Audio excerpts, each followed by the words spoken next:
কপাল ভালো, ঢাকা বিশ্ববিদ্যালয়ে ক্লাসগুলো প্রাইভেট ইউনিভার্সিটির মতো রেকর্ড হয় না।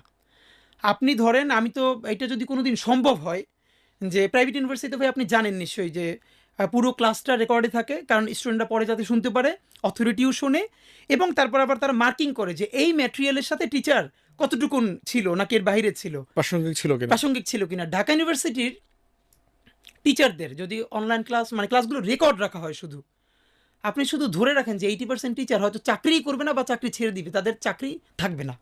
এবং ঢাকা বিশ্ববিদ্যালয়ের ছেলেমেয়েরা, আপনি যদি অ্যাটেন্ডেন্সের নাম্বার তুলে দেন, এটা আমি আপনাকে ভাই একদম শতভাগ দায়িত্ব নিয়ে বলি যে এখন তো নিয়ম আছে, আপনি 70 বা 75% না থাকলে তাকে জরিমানা দিতে হবে, মিনিমাম 50 বা 60% না থাকলে সেমিস্টারে ফাইনালে জয়েন করতে পারবে না।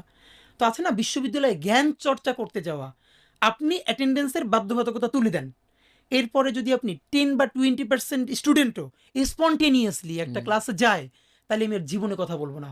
প্রত্যেকটা ধরুন আমি বলি আমার রাষ্ট্রবিজ্ঞান ডিপার্টমেন্ট, 30 জন টিচারের মধ্যে সর্বোচ্চ 2 থেকে 3 জন টিচার আছে, এবং তারা আমার মতের নয়, কিন্তু মানে দে কন্ডাক্ট দ্য ক্লাসেস ওয়েল, মানে অন্তত এইটুকুন প্রফেশনালিজম মেনটেন করে, যে ম্যাটেরিয়ালের সাথে কথা বলে, একটা ম্যাটেরিয়াল দেয়, ভালো করে পড়ায়। তো এইটা আপনি পাবেন প্রত্যেকটা ডিপার্টমেন্টে সর্বোচ্চ 10% টিচার। এর মানে আপনি কয়জন, 10 জনের মধ্যে আপনি 1-2 জন পাবেন। তো এই জন্য হলো আমাদের এখন যেটা দরকার। এবং দেখেন বাংলাদেশে কিন্তু আরেকটা কালচার, আপনি তো আরো ভালো জানবেন যে ওয়েস্টে পাবলিক ইউনিভার্সিটির চাকরিগুলো কিন্তু আজীবনের না, প্রতি 2-3 বছর পর পর রিনিউ করতে হয়, তাকে ওই ফান্ড ম্যানেজ করতে হয়, তার রিসার্চ, এই জন্য। আর বাংলাদেশের মজা হইলো, জীবনে একবার পাবলিক ইউনিভার্সিটি টিচার হয়েছে মানে এরপর জীবনে আর এর কোনো এখান থেকে মৃত্যু ছাড়া আর কোনো শেষ নাই। সুতরাং সে যা ইচ্ছা তাই বলবে ক্লাসে, এবং এর কোনো জবাবদিহিতাও নাই।